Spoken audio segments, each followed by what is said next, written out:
tepaliukas nuo Hada. Šį kartą aš pasirinkau 0V Cam tirštesnį tepalą, kadangi mūsų automobilis jau pravažiavęs šiek tiek kilometrų, nemažai sakyčiau, 100 pem beveik, tai pasirinkom mes tokį tirštesnį tepaliuką. Viskas. Tam, kad jis dainuotų, mes pilam 8,5 litriuko ir ramiai galėsim gazuoti.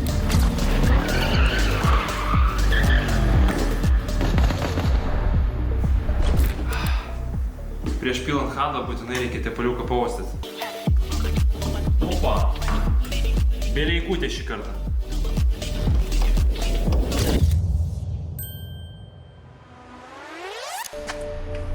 Važiuojam.